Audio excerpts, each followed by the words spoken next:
Everything you think you know about the American West is a manufactured deception. You've seen the movies and read the stories, but Hollywood traded the truth for ticket sales. Today, we are systematically dismantling 40 of the dumbest Wild West lies. By the time we reach number 40, the lie that holds this entire era together, your view of history will be completely destroyed. 1. Every cowboy wore a wide-brimmed Stetson hat. Walk into any costume shop and ask for a cowboy hat, and they will hand you a wide-brimmed Stetson without blinking. Hollywood burned this image into our brains through decades of westerns, but real working cowboys wore whatever was practical and affordable. Bowler hats were incredibly common. Historians even call the bowler the hat that won the West.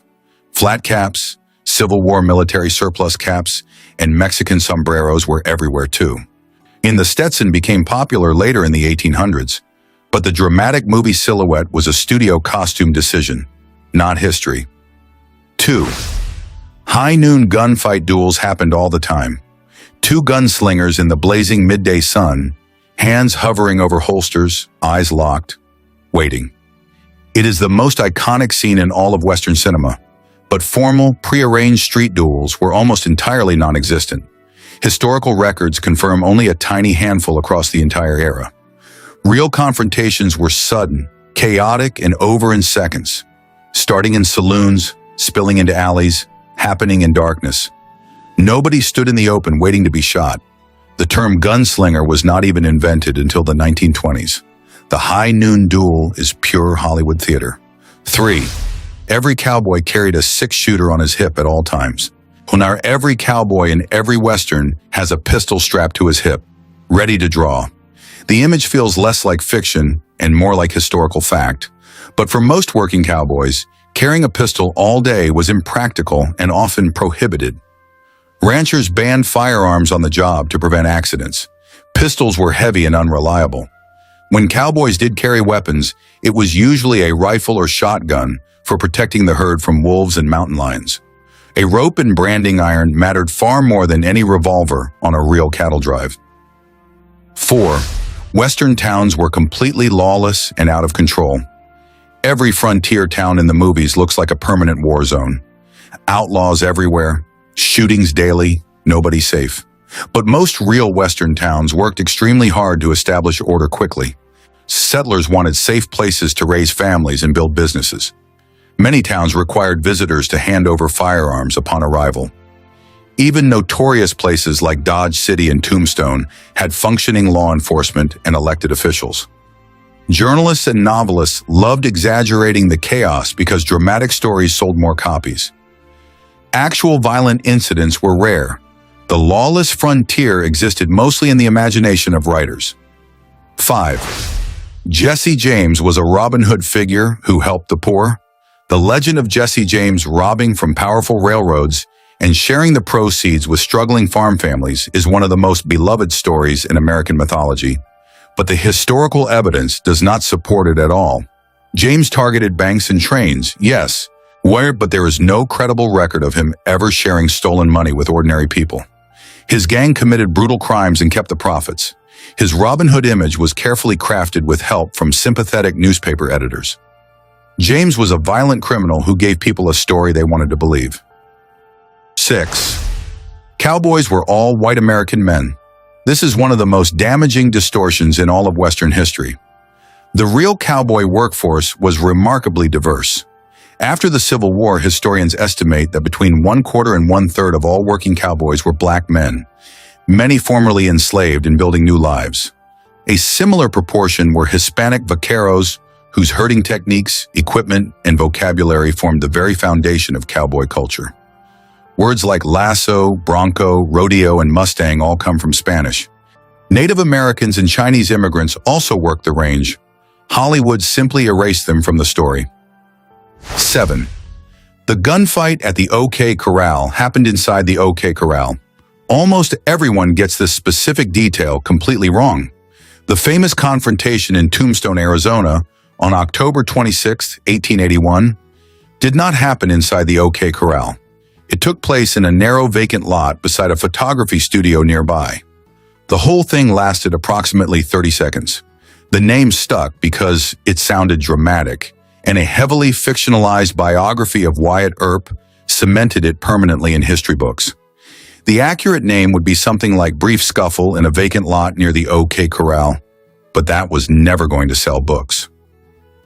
8. Cowboys were always clean-shaven and looked freshly groomed. Movie cowboys look perfectly groomed after weeks on a cattle drive through blazing heat and choking dust. Not a hair out of place. Real cowboys were rough, heavily unshaven, and by all historical accounts, quite pungent. Long cattle drives lasted months, and clean water for shaving was a genuine luxury. Full beards were entirely normal. Handlebar mustaches were fashionable. Cowboys wore the cheapest durable clothes they could find, and those clothes stayed on their backs for days without washing. The clean-shaven hero was invented by Hollywood studios in the 1940s to sell movie tickets. 9. Native Americans were all aggressive and hostile towards settlers without reason. This portrayal is not just historically inaccurate. It flattens the stories of hundreds of distinct, complex nations into a single harmful stereotype. Among Native American peoples were hundreds of separate groups, each with their own languages, political structures, and long diplomatic traditions. When conflict arose, it almost always followed broken agreements, disputed land claims, and pressure from expanding settlement. The United States government entered into hundreds of formal treaties with Native nations and renegotiated or abandoned the overwhelming majority of them. The stereotype of unprovoked aggression was built by dime novels and early cinema to give audiences simple villains and a straightforward narrative. 10. All cowboys were tall, rugged, hulking men. Think of John Wayne, 6'4", broad shoulders, commanding voice. That image is what most people picture when they hear the word cowboy. But real working cowboys were typically quite small. The average stood around 5'5" and weighed between 120 and 150 pounds. Smaller, lighter men were better suited to long hours in the saddle and agile cattle work. Their build was closer to a modern horse racing jockey than any movie action hero. Hollywood cast big, imposing actors because they looked powerful on screen, not because of history. 11. Cowboy life was glamorous, exciting, and full of adventure. Riding free across open country, living by your own rules, sleeping under the stars. The cowboy lifestyle became the ultimate symbol of American freedom. But the reality was exhausting, filthy, dangerous, and underpaid. Cowboys earned less than $1 a day in many cases. A cattle drive meant 3 months of walking through choking dust, sleeping on hard ground, eating the same food daily, and enduring deep loneliness. The biggest physical dangers were stampedes, snake bites, and river crossings, not dramatic gunfights. The romance of cowboy life was invented by writers who had never lived it.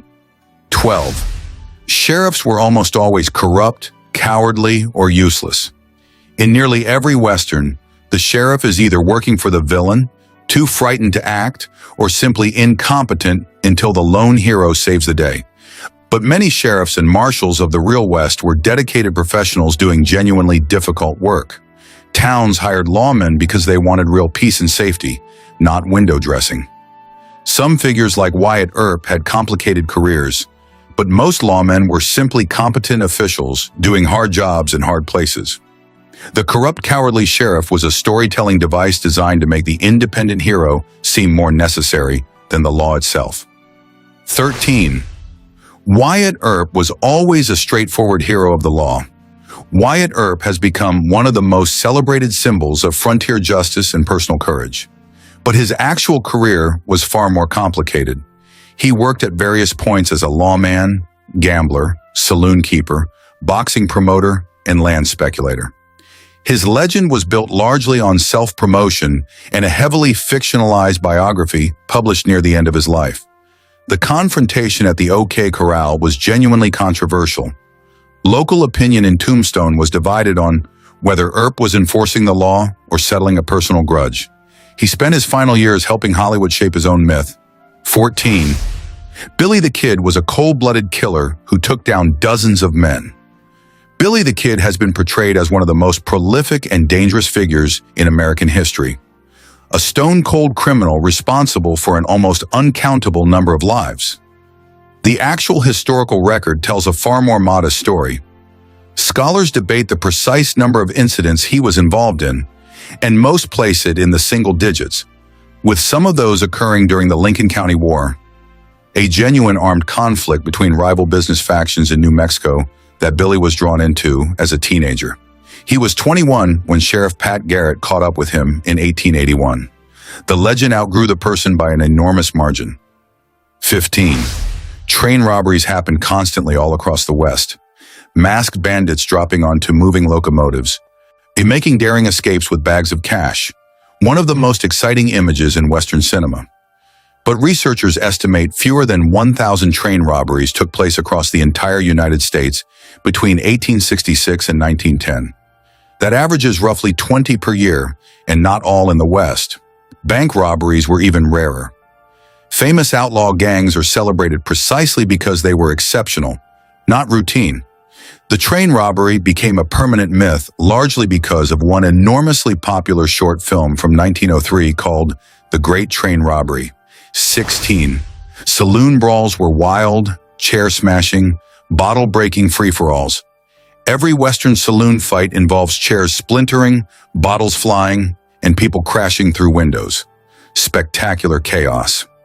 But saloon owners had every financial reason to keep things intact. Furniture and glassware were expensive and difficult to replace on the frontier. Most establishments employed bouncers, prohibited weapons at the door, or kept off-duty lawmen nearby. Real fights were quick, personal, and usually stopped by the bartender before any serious damage occurred. The elaborate choreographed brawl that destroys half the building is a pure film invention, designed to fill screen time with action. Nobody who owned a saloon wanted it destroyed. 17. Gold was just lying around waiting to be picked up during the gold rush. Hollywood loved showing prospectors stumbling across giant gold nuggets and becoming millionaires overnight. But by the time most 49ers arrived in California in 1849 and 1850, the easily accessible surface gold was already gone. The real fortunes were made by merchants selling supplies to desperate miners at wildly inflated prices. Mining itself was backbreaking and deeply disappointing work. The vast majority of prospectors left with nothing, having spent their entire savings getting there. The stories that spread everywhere were the rare successes. Failure and hardship were the common experience, and they never made good newspaper copy. 18. Cowboys constantly battled Native Americans on the open range. Western films frame the frontier as an ongoing war between cattle-driving cowboys and attacking Native Americans. But working cowboys were focused almost entirely on cattle. That was the job. Large-scale military operations against Native populations were carried out by the United States Army, acting on deliberate government policy, not by everyday ranch hands. Direct violent confrontations between working cowboys and Native American groups were actually quite rare. The Cowboys versus Indians framework was a dramatic simplification designed to turn complex, painful history into exciting, fictional conflict that audiences could enjoy without asking too many uncomfortable questions. 19. Six-shooters were powerful, accurate, long-range weapons. Hollywood gunslingers shoot weapons out of people's hands and hit targets from hundreds of yards away on horseback. It looks incredible.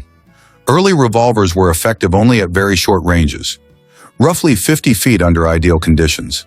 They misfired frequently, fouled badly with powder residue, and became dangerous in wet weather. Shooting a weapon out of someone's hand was essentially impossible. A lead bullet hitting metal would shatter on impact. For real range and stopping power, frontiersmen relied on rifles and shotguns. The six-shooter was a sidearm of convenience, not a precision, long-range instrument. 20. The lone cowboy hero was how people actually lived on the frontier. The rugged individualist who rides in alone, solves everything himself, and rides off needing no one. It is the deepest myth of the entire American West. Survival on the frontier depended entirely on cooperation. Cattle drives required crews of 10 to 30 drovers working together for months. Wagon trains crossed the country as organized communities with elected leadership and shared responsibilities. Settlers raised barns together, built churches together, and dug wells together. Mining camps wrote their own legal codes collectively. The West was built by communities, not lone wolves.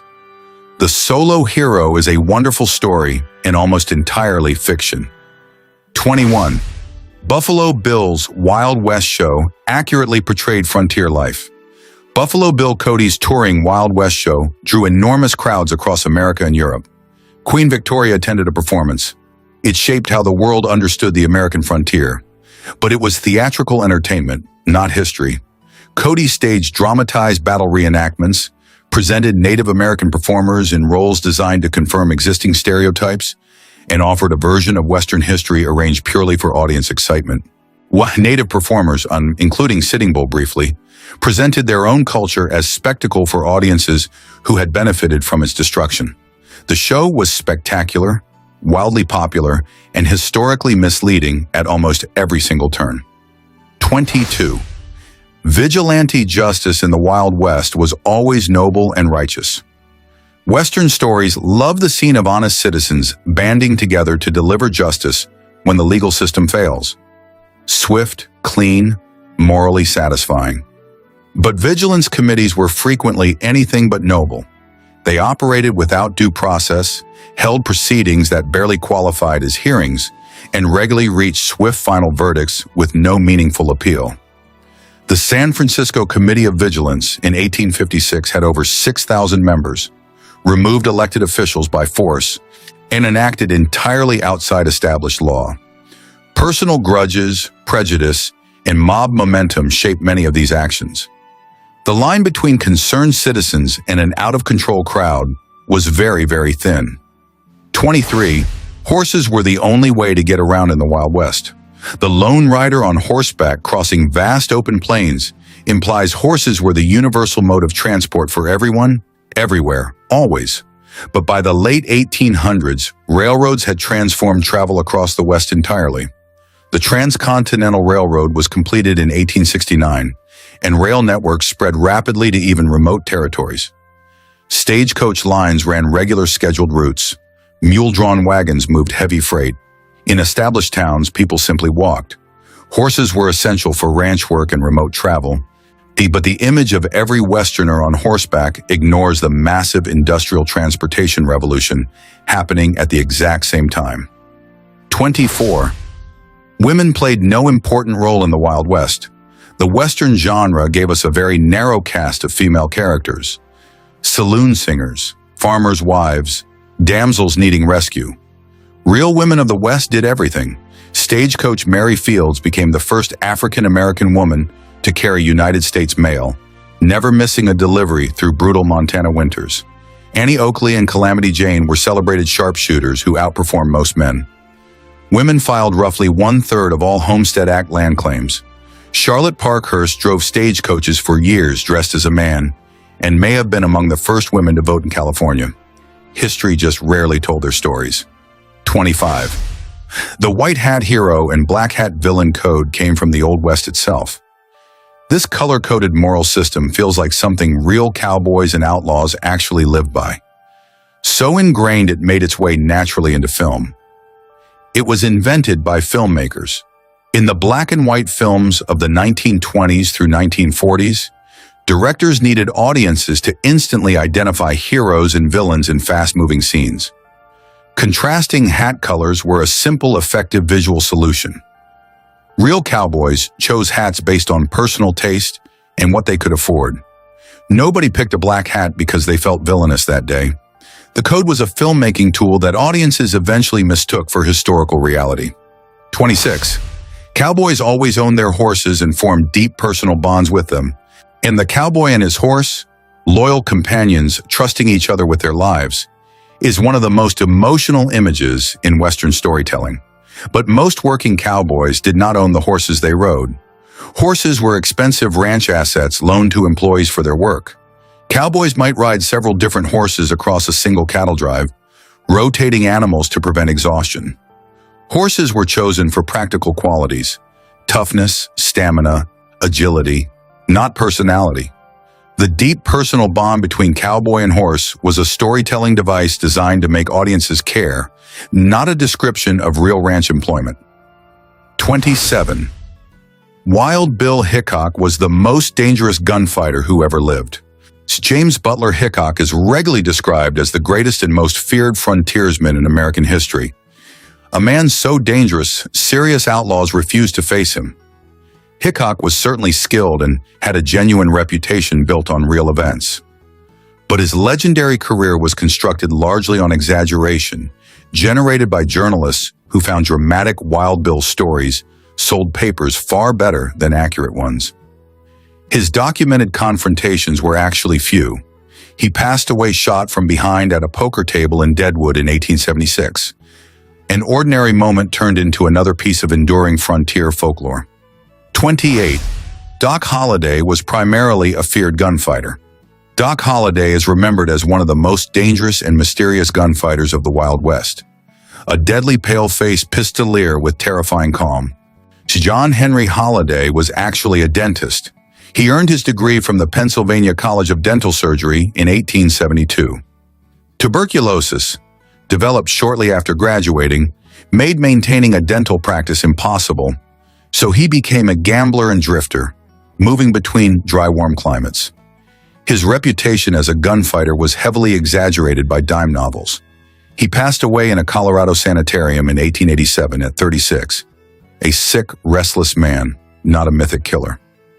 29. Calamity Jane was primarily a romantic frontier love interest. Most people know Calamity Jane through her supposed romance with Wild Bill Hickok, a spirited woman defined largely by her connection to a famous man. Martha Jane Canary, her real name, was remarkable entirely on her own terms. She worked as a military scout, drove freight wagons across brutal terrain, herded cattle, and performed in Wild West shows. She dressed in men's clothing and did work most women of her era were completely excluded from. Her romantic connection to Hickok was largely invented by dime novels. She was far more fascinating than any love story ever captured. 30. Frontier food was hearty, delicious, and plentiful. Western cooking gets romanticized as robust campfire cuisine, big slabs of roasted meat, fresh sourdough bread, and strong cowboy coffee. The reality on long cattle drives was monotonous, nutritionally poor, and barely enough to survive on. The standard diet was dried beans, salted meat, hard biscuits, and black coffee. Fresh vegetables were a rare luxury. Scurvy was a genuine health risk for people going months without vitamin C. Food spoilage was a constant problem before refrigeration. Cowboys ate what kept them alive, not what tasted good. The romantic campfire meal was invented by people who never ate trail food. 31. Frontier doctors were skilled professionals who could handle anything. Western films show frontier doctors as capable healers who can operate on gunshot wounds, set broken bones confidently, and save lives with whatever is on hand. Medical practice on the frontier in the 1800s was frequently dangerous for the patient. Many people calling themselves doctors had no formal training. Surgery was performed without reliable anesthesia and with no understanding of infection or hygiene. Antibiotics did not exist. Many patients who survived initial wounds passed away days later from infections. Modern medicine would clear in hours. Trained physicians existed but were vastly outnumbered by amateurs and outright frauds with no business treating anyone. 32. Western outlaws always operated in huge, heavily armed gangs. Popular imagination fills the Wild West with enormous outlaw armies. Dozens of desperate armed men terrorizing entire regions. But most real outlaw groups were small and disorganized. The James Younger Gang typically operated with between 4 and 10 members per job. Butch Cassidy's Wild Bunch was similar in size.